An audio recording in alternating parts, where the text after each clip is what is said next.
आज मैं आपको पढ़ाऊंगी प्रत्यय। 7th क्लास को मैंने आज नहीं कराया है। 6 में 7th क्लास पहली बार प्रत्यय पढ़ेगी और 8th क्लास को इससे पहले अभ्यास मैंने कराया है। अब देखिए प्रत्यय क्या होते हैं। धातु अथवा प्रतिपादिक के बाद जिनका प्रयोग किया जाता है उन्हें प्रत्यय कहते हैं। इसकी डेफिनेशन है धातु अर्थात अथवा प्रातिपदिक के बाद जिसका प्रयोग किया जाता है उसे प्रत्यय कहते हैं। जिसको ये डेफिनेशन थोड़ी टफ सी लगे तो बच्चे ये भी लिख सकते हैं, जिन शब्दों का प्रयोग अंत में किया जाता है वे शब्द जो धातु के पीछे जुड़कर उनके अर्थ में परिवर्तन कर देते हैं उन्हें प्रत्यय कहते हैं। प्रत्यय सदैव शब्द और धातु के पीछे लगाए जाते हैं। सर्वप्रथम हमारे सब शब्द के प्रारंभ में उपसर्ग, मध्य में धातु और अंत में प्रत्यय का प्रयोग किया जाता है। हमारे जो प्रत्ययों की संख्या है 51, करीबन 51 मानी गई है। 51 प्रत्यय बताए गए हैं। आपको हम जितने आपके अभ्यास कार्य में आते हैं उतने ही कराएंगे, आपको 51 प्रत्यय नहीं कराएंगे। हमारे प्रत्ययों के 3 भेद हैं। हमारे जो प्रत्यय है उनके कितने भेद हैं? 3 भेद हैं। कृत प्रत्यय, तद्धित प्रत्यय और स्त्री प्रत्यय। कितने भेद है प्रत्यय के? 3। अब इसके बाद जो हमारा पहला प्रत्यय है कृत प्रत्यय। इन प्रत्ययों का प्रयोग धातु के बाद किया जाता है। जो कृत प्रत्यय है वे कहाँ पे लगाए जाते हैं? धातु के पीछे लगाए जाते हैं। कृत प्रत्ययों का प्रयोग धातु के पीछे। अब इसके बाद हमारा सेकंड प्रत्यय है तद्धित प्रत्यय। कौन सा प्रत्यय है? तद्धित। जिन प्रत्ययों का प्रयोग संज्ञा, सर्वनाम आदि शब्दों के बाद किया जाता है। जिन प्रत्ययों का प्रयोग संज्ञा, सर्वनाम आदि शब्दों के बाद किया जाता है वे तद्धित प्रत्यय कहलाते हैं। अंत में हमारा तीसरा प्रत्यय है स्त्री प्रत्यय। स्त्री का अर्थ समझ गए? पुल्लिंग से नपुंसकलिंग बनाया जाएगा। जिन शब्दों का प्रयोग पुल्लिंग शब्दों को स्त्रीलिंग में परिवर्तन करने के लिए किया जाएगा। जो स्त्री प्रत्यय है वो पुल्लिंग शब्दों का स्त्रीलिंग में परिवर्तन किया जाएगा। तद्धित प्रत्यय का प्रयोग संज्ञा और सर्वनाम के शब्दों के पीछे तद्धित प्रत्यय का प्रयोग किया जाता है। और जो हमारा पहला कृत प्रत्यय है उसका प्रयोग हमें कहाँ पे करना है? धातु के अर्थात क्रिया के पीछे। अब आपको मैं बताऊंगी कि हम कितने प्रत्यय करें। देखिए कृत प्रत्यय के अंदर आप कितने प्रत्यय करोगे? फर्स्ट है हमारा क्या था बेटा? प्रत्यय। तो पहला है हमारा कृत, दूसरा है तद्धित और तीसरा प्रत्यय है हमारा स्त्री प्रत्यय। समझ गए? स्त्री प्रत्यय। अब देखिए कृत प्रत्यय के अंतर्गत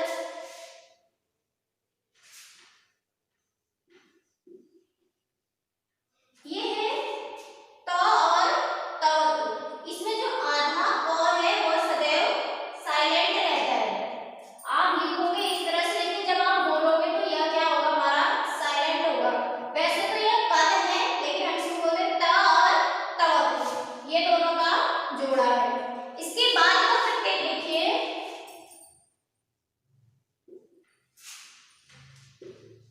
ल्या। अब देखिए इसमें भी क साइलेंट रहेगा। कत्वा और ल्यप है तो इसको हम बोलेंगे त्वा और ल्यप। इसके बाद देखिए आप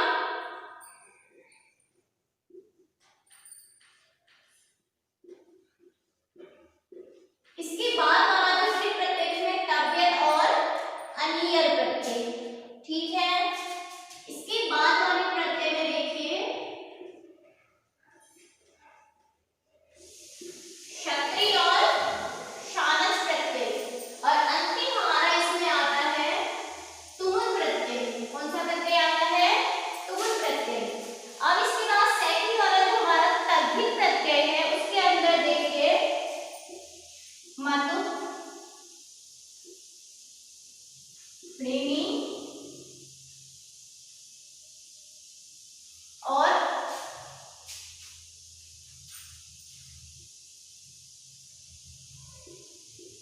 देखिए ये जो है ये धातु के पीछे लगाए जाते हैं इतने प्रत्यय त, तवतु, त्वा, ल्यप, तव्यत, अनियत, श्रित, सानज और तुमुल।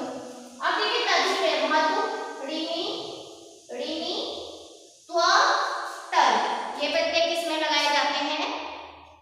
तद्धित प्रत्यय जो संज्ञा और सर्वनाम के पीछे।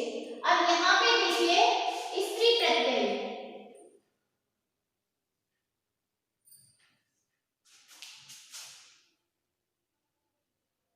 ये तो है हमारा डी प्रत्यय और टाप प्रत्यय। ये हमारे जो दो प्रत्यय है वो कौन से प्रत्यय है? स्त्री प्रत्यय। समझ आ गया? अब हम करेंगे पहला अपना त और तवतु प्रत्यय। ठीक है, तो ये तो हमारे प्रत्यय थे, इनके अंतर्गत आते हैं।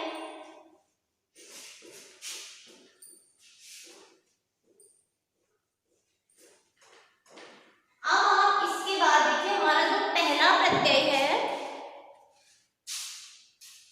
कौन सा प्रत्यय है बेटा? पहला त प्रत्यय। किसका है ये? कृत प्रत्यय का। किसका है? कृत प्रत्यय का पहला है हमारा त प्रत्यय। अब इसमें क्या करना है आपको? जो त प्रत्यय हमारा है बेटा, दोनों प्रत्यय भूतकालीन विशेषण बनाने हेतु जो इस त प्रत्यय का प्रयोग होता है भूतकाल के विशेषण बनाने के लिए किया जाता है। अब देखिए त का त शेष रहता है, त का त शेष रहता है।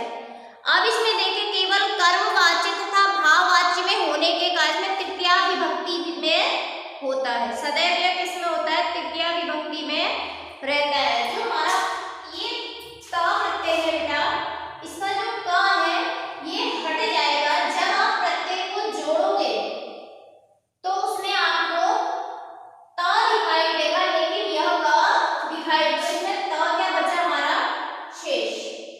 क्या बचा? हमारा त शेष। अब देखिए इसका पुल्लिंग, स्त्रीलिंग और नपुंसकलिंग में देखिए धातु के पीछे प्रत्यय कैसे लगाए जाते हैं। अब देखो हमारा एक धातु है चल। कौन सी धातु है? चल। अब देखिए इसमें चलिता, चलिता और चलितम, इस तरह से इसमें बनेंगे। मैंने बोला था ना क जोड़ने पर त शेष रहेगा, क हट जाएगा। तो जैसे चल चल धातु थी तो चलिता है तो आपने लिखना है इसमें त प्रत्यय है। अगर आपसे बोला जाए तो प्रत्यय पृथक कीजिए, प्रत्यय अगर आपको जैसे आपको पठितम दे दिया तो आपने कैसे प्रत्यय पृथक करना है? पठ प्लस त। इस तरह से आपका इन दोनों को जोड़ने से पठितम बन जाएगा, क्योंकि जोड़ने में हमारा त शेष रहेगा। आपको ये भी नहीं बताना कि आप पुल्लिंग है, स्त्रीलिंग है, नपुंसकलिंग, बस आपके ध्यान में होना चाहिए नपुंसकलिंग में से है। ठीक है, आपको कोई भी हो, लेकिन प्रत्ययों की पहचान जब जोड़ना है तो इस तरह से शेष रहता है, इसको देखना है। जब अलग होता है तो हम पूरे प्रत्यय को लिखते हैं। समझ गए बेटा? तो ये तो हमारा था ता प्रत्यय। अब इसके बाद दूसरा प्रत्यय आ जाओ आप, तवतु। कौन सा प्रत्यय है? तवतु। अब देखिए जो हमारा तवतु प्रत्यय है उसका प्रयोग भी भूतकालीन संज्ञा, तवतु प्रत्यय का भूतकालिक प्रत्यय जिसका तवत शेष रहता है। इसका क्या रहता है? तवत शेष। अब देखिए तीनों लिंगों में, पुल्लिंग में तो बलवत की तरह शब्द रूप, जो बलवत के शब्द रूप है पुल्लिंग में बलवत की तरह चलेगा, स्त्रीलिंग में नदी की तरह और नपुंसकलिंग में जगत की तरह। तवतु के जो प्रत्यय हैं बलवत, नदी और जगत की तरह शब्द रूप चलेंगे। अब देखिए इसमें क्या रहता है? आपका प्रत्यय था कत्वतु। अब इसमें क हट जाएगा और यहाँ से उ हट जाएगा तो शेष क्या बचा? तवत। तवत शेष बचा। अब देखिए इसका पुल्लिंग, स्त्रीलिंग और नपुंसकलिंग। ठीक है बेटा?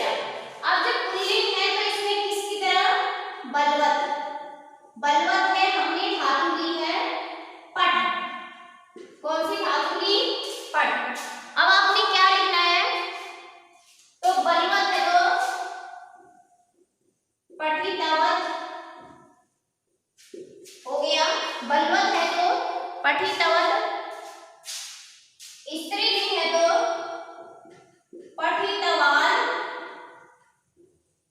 और नपुंसकलिंग में पठितवती। इस तरह से इसके शब्द रूप चलेंगे। सॉरी, एक मिनट, पठितवान नहीं बनेगा इसका, स्त्रीलिंग है ना, पठितवती बनेगा। ओके, और नपुंसकलिंग में इस तरह से बनेगा। समझ गए? पुल्लिंग हमारा बलवत की तरह, स्त्रीलिंग हमारा नदी के शब्द रूप, और इसमें जगत के। क्लियर? जैसे आपने चल धातु है, आप देखिए इसको कैसे बनाओगे। चली तवत, बलवत की तरह चला रही है। अब देखिए, चली तवती नदी की तरह, और चली तवत। अब मान लिया आपको बोला जाए, आपको ये शब्द दे दिया गया, आपसे बोला जाए प्रत्यय को अलग करो, तो आप इसे क्या करोगे? चल प्लस कत्वतु। इस तरह से आपका प्रत्यय अलग हो जाएगा। तो समझ गए? कत्वतु प्रत्यय में तवत शेष रहता है, तीनों लिंग अलग अलग चलते हैं, बलवत, नदी और जगत की तरह चलते हैं। अब हम अपने सेकंड वाले प्रत्यय में आ गए, तो त और तवत तो हो गया। जब अब हम अपने आएंगे सेकंड वाले में, जिसमें हमारा है त्वा प्रत्यय और य प्रत्यय। थर्ड क्या है हमारा? त्वा, कत्वा में भी क हमारा क्या रहता है? साइलेंट होता है, और इसमें बच जाएगा त्वा। समझ गए? इसमें भी हमारा क शेष रह जाएगा। इसका प्रयोग करके के अर्थ के लिए किया जाता है, जहां पर ऐसा करके ये होगा, इस प्रकार के वाक्य बनते हैं, वहां पर इसका प्रयोग किया जाता है। अब देखिए इसमें क्या लिखना है। देखिए, पठ प्लस कत्वा प्रत्यय है आपका, पठ प्लस कत्वा जोड़ के बना आपका पठित्वा। समझ गए? एक और उदाहरण दे देती हूँ।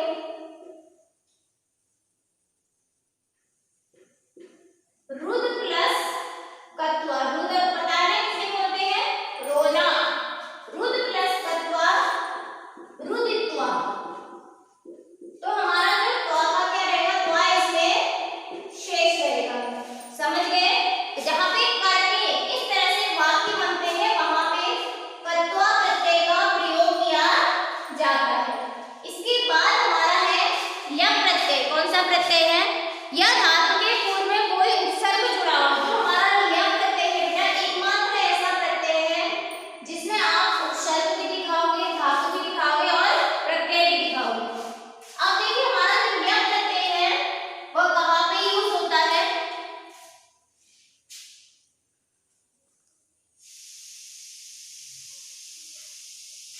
अब देखिए य प्रत्यय में क भी हट जाएगा, और यहाँ से हमारा ल भी गायब हो जाएगा। तो बीच का य है, यह हमारा शेष रहता है, बीच का य शेष है।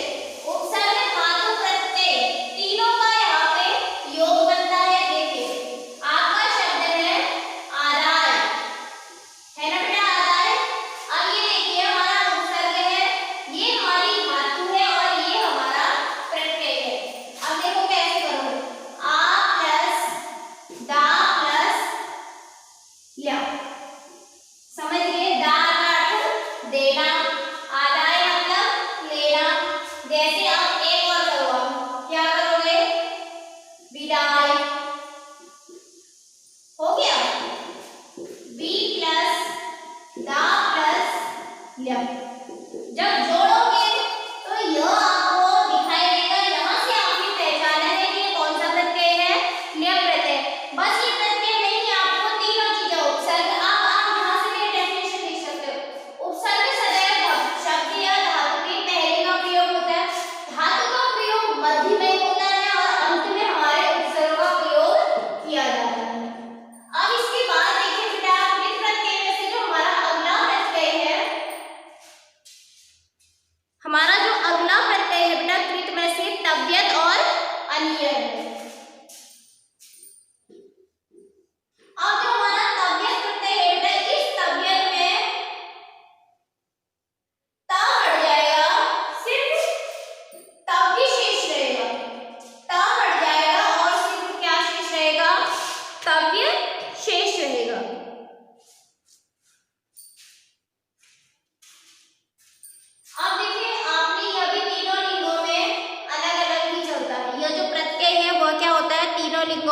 अलग चलता है, इसका योग्य और चाहिए के अर्थ में तव्यत प्रत्यय का प्रयोग किया जाता है। अब इसमें देखिए शब्द रूप तीनों लिंगों में अलग अलग चलेंगे। आपने मान लिया एक धातु लिख दी, कौन सी धातु, लिख कर लो, लिख का अर्थ लिखना, लिखितव्य हो गया, लिखितव्य हो गया, ये हमारा क्या है, पुल्लिंग है। लिखितव्य ये हमारा क्या है, स्त्रीलिंग है। और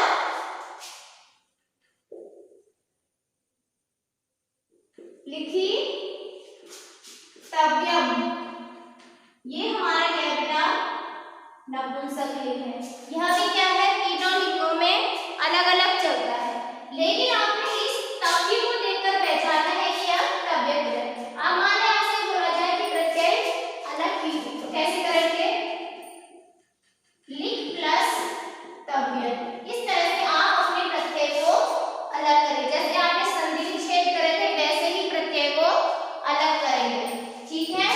तो हमारा जो तव्यत प्रत्यय है वह चाहिए के अर्थ में और योग्य के अर्थ में, जहां पर इस प्रकार के वाक्य बनाए जाते हैं तो वहां पे तव्यत प्रत्यय का प्रयोग किया जाता है। अब हमारा देखिए अनियन प्रत्यय क्या है, अगला अनियन। अनियन में क्या होता है, इस रो को हम हटा देंगे और जब शब्द के साथ जोड़ेंगे तो क्या शेष रहेगा, अनीय शेष रहेगा। समझ गए, क्या शेष रहेगा हमारा, अनीय शेष रहेगा। अब इस प्रत्यय का प्रयोग भी चाहिए के अर्थ में होता है, प्रत्यय का मात्र अनीय शेष रहता है। इसका प्रयोग भी कहाँ के अर्थ में प्रयोग होता है, चाहिए के अर्थ में प्रयोग होता है। आप देखिए आप कैसे करेंगे इसको, इसका भी देखिए, आपकी धातु है दंड, दंड बताए किसे बोलते हैं, सजा। तो अनियन लगा करके कैसे करोगे इसको, दंडनीय बन गया, दंडनीय ये हमारा पुल्लिंग था।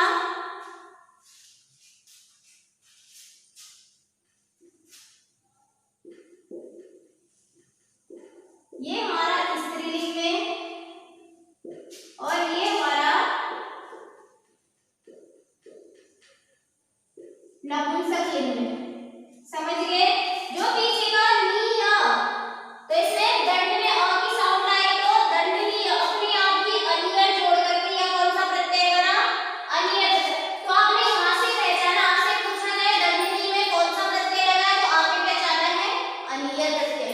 थोड़ी सी समझ होगी तो ध्यान से देखोगे आपको फटाफट समझ आ जाएगा, कि प्रत्यय अगर सोच समझ के करो तो फटाफट आ जाते हैं, ज्यादा टफ नहीं है, ये सरल है।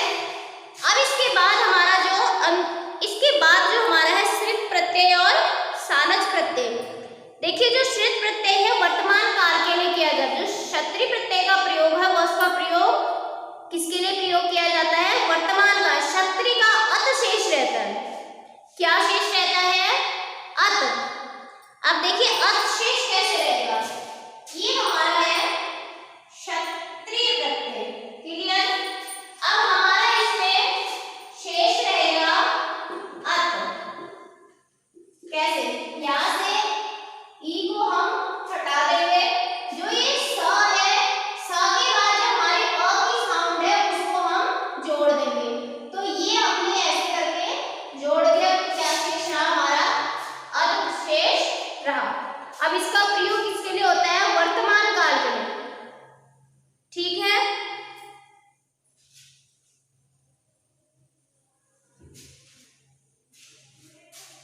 अब हमारी देखो धावत है, धाव धातु, कौन सी धातु है, धाव धातु है।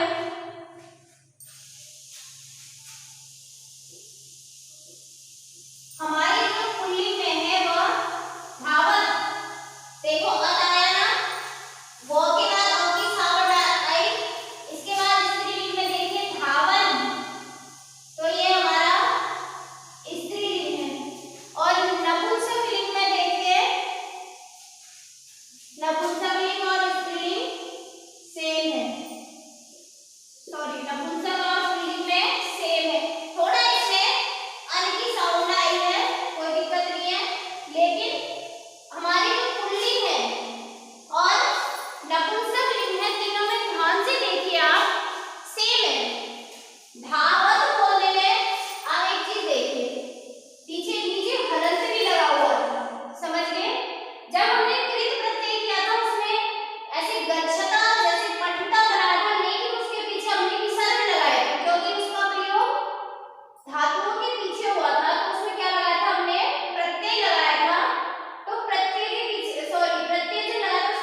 वर्तमानकालीन इस प्रत्यय का मान या आन शेष रहता है। सानच का क्या रहता है? मान या आन शेष रहता है।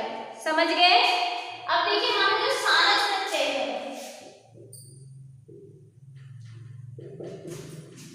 मान और आन दो चीजें शेष है। चा हट जाएगा, म शेष रहेगा। श के स्थान पर एक तो स के बाद आ की साउंड है तो आ भी बनेगा और म भी बनेगा। श का म भी बन जाएगा, इसीलिए मान और आन इसमें शेष रहेगा। अब देखिए इसमें कैसे बनाए जाते हैं। जैसे आपकी धातु है लब, कैसे बनाओगे? लब मानव, लब मानव और लब मानव, इस तरह से आप क्या बनाओगे? प्रत्यय को बनाओगे। अब आपका देखो एक समझ गए? इसी तरह से बनेगा कि वर्तमान कालिक प्रत्यय है, जैसे आपका याच हो गया, कंप हो गया, मुद हो गया। इस तरह से जहाँ पे धातु है वहां पे आपका शित प्रत्यय का प्रयोग किया जाएगा। शित का मान और आन शेष रहता है। सानच का मान और आन प्रत्यय शेष रहता है। इसके बाद हमारा देखिए आप, शित के बाद हमारा आता है अंतिम प्रत्यय जो है हमारा तुमुल प्रत्यय। कृत प्रत्यय का जो अंतिम प्रत्यय है वह तुमुल है। तुमुल में ऊ भी हट जाएगा, न भी हट जाएगा, तो शेष बचेगा तुम। क्या शेष बचेगा? तुम शेष बचेगा। अब जैसे लिख हमारी क्या है? लिख प्लस तुमुल क्या बनाओगे? लिखी तुम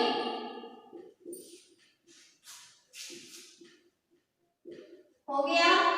ऐसे अगला करना है तो हस प्लस तुमुल तो बन गया हसी तुम। क्या बन गया? हसी तुम। इस प्रत्यय से आपको पहचानना है कौन सा प्रत्यय है? तुमुल प्रत्यय है। बहुत इजी है, अगर ध्यान से देखोगे तो अपने आप आपको आ जाएगा। अब हमारे जो कृत प्रत्यय थे वो तो हमारे कंप्लीट हो गए। समझ गए? कृत प्रत्यय आप आपके बुक में भी है प्रत्यय, उसमें से भी आप ध्यान से देखोगे और इस जो मैं समझा रही हूँ वो भी अगर समझोगे तो आपको अपने आप प्रत्यय आ जाए। इसके बाद हमारा है तद्धि प्रत्यय। कौन सा प्रत्यय है?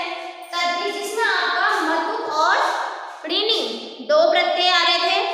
अब देखिए मतु का प्रयोग जहाँ पे होता है वहां पे वाला या वाली के अर्थ में होता है। जो मतु प्रत्यय है उसका प्रयोग वाला और वाली के अर्थ में होता है। मतु का मत शेष रहता है। शब्द के अंतिम अक्षर के पूर्व में य हो तो य का अ और मां में कोई हो, मां में से कोई भी हो तो मत के स्थान पर वत लग जाता है। ध्यान से देखिए, जो हमारा मतु प्रत्यय है, मतु का मत शेष रहेगा। क्या शेष रहेगा? मत शेष है। लेकिन इसमें एक चीज पर थोड़ा ध्यान दीजिए, यदि अक्षर के पूर्व, यदि शब्द के पहले में य होता है तो य का अ बन जाएगा या आ बन जाएगा। ठीक है? अ या आ हो, य हो तो उसका अ या आ, कोई भी हो तो मत के स्थान पर वत का प्रयोग हो जाएगा। मत के स्थान पर वह वत का भी प्रयोग हो जाएगा। अब मैं आपको जैसे एक बनाऊं, श्री, श्री शब्द है, जैसे क्या शब्द है हमारा? श्री शब्द है ना, इसका प्रयोग कहाँ बताया था मैंने? विशेषण के लिए बताया था। तो यहाँ पे देखिए श्री शब्द हमने दे रखा है।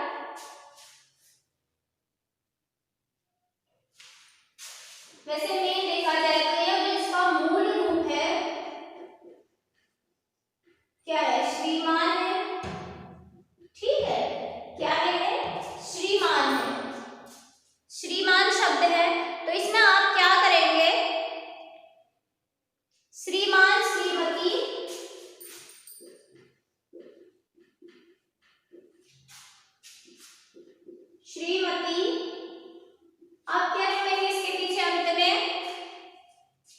और श्रीमत।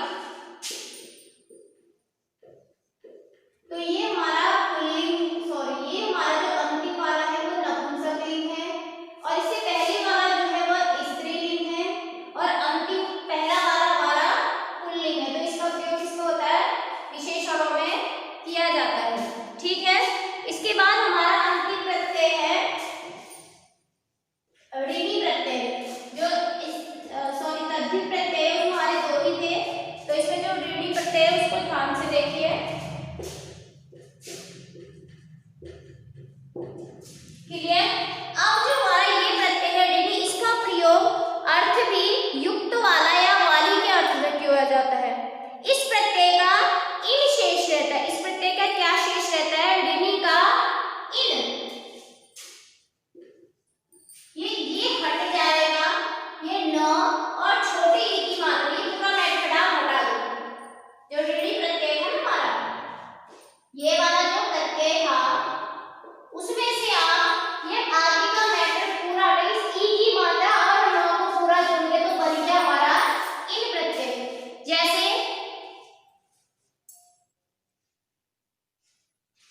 जैसे आपका एक शब्द है पापी, पापी शब्द बन गया ना आपका।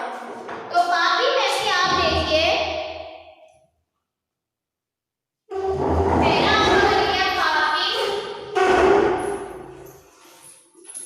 पापी और पापी, इस तरह से। तो हमारे प्रत्यय कंप्लीट हुए। ये हाँ ठीक है बेटा। तो हमारा जो ऋणी प्रत्यय है उसमें देखिए आप, एक और समझाती हूँ आपको, ठीक है। विवेक शब्द, विवेक पता है ना, और हमारा इसमें इन शेष रहता है। क्लियर? और तो इसमें आपने क्या करना है, जो हमारा क्लीन है वह तो बन जाएगा विवेकी। क्या बन जाएगा? विवेकी।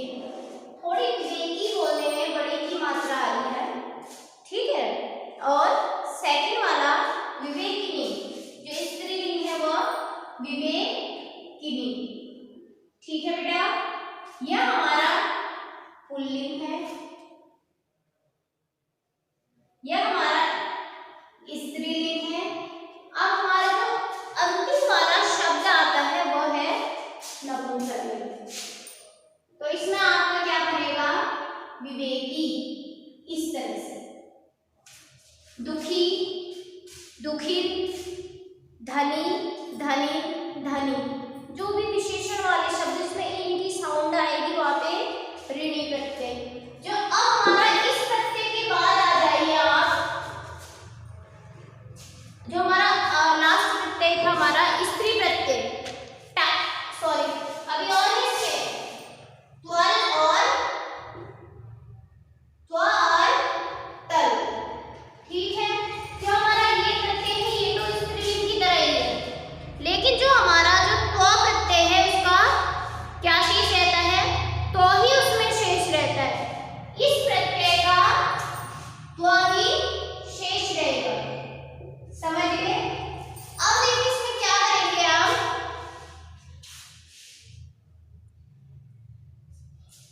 जैसे आपने एक शब्द लिया दीन,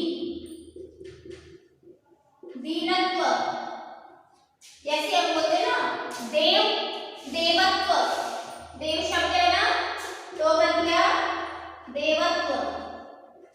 मनुष्य का मनुष्य,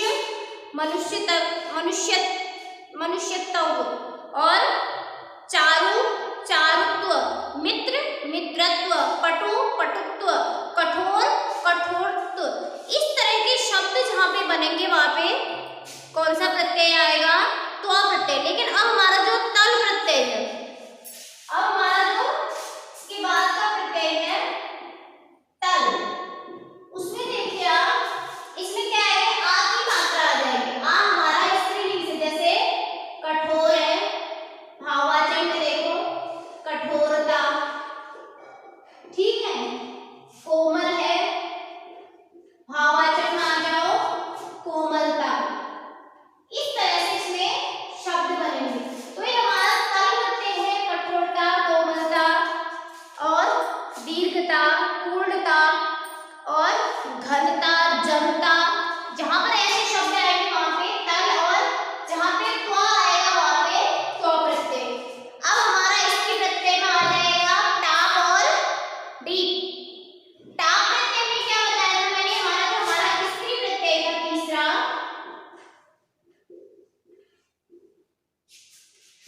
टाप प्रत्यय। देखो पुल्लिंग का ही स्त्रीलिंग बन रहा है इसमें, जैसे देव, सॉरी इसको छोड़ा, देव प्लस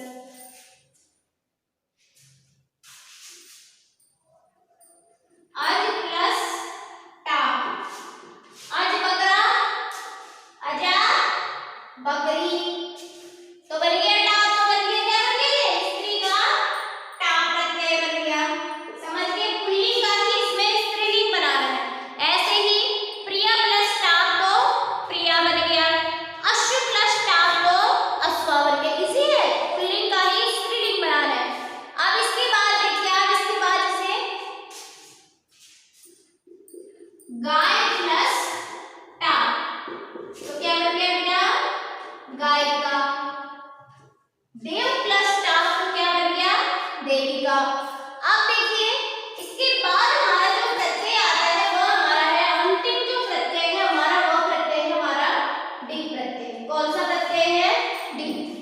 अब इसमें देखिए आपने क्या करना है, जो डी प्रत्यय है, डी का भी वही है, पुल्लिंग का स्त्रीलिंग बनाना, और इसका ई शेष रहता है। इसका क्या शेष रहता है बेटा, ई। टाप में हमारा ई और आ रहा था, डी में देखो गौर प्लस डी, क्या बन गया, गौरी। नाम सुना है ना, किसी बच्चे का, लड़की का नाम होता है, तो क्या बन गया, गौरी। दात्री प्लस डी, दात्री प्लस डी, क्या बन गया, दात्री। इस तरह से शब्द पुल्लिंग का ही स्त्री। तो ये आपके प्रत्यय थे जो आपको इतने ही कराए जाएंगे। तो आपने ध्यान से पहले तो जो मैं समझा रही हूँ उसे आपने समझना है, उसके बाद अपने चैप्टर में देखना है धातु को समझ के बेटा, सॉरी प्रत्ययों को फिर समझना है ध्यानपूर्वक। बहुत सरल है प्रत्यय, ज्यादा टफ नहीं है। आप कोशिश करोगे आपको अवश्य आएंगे।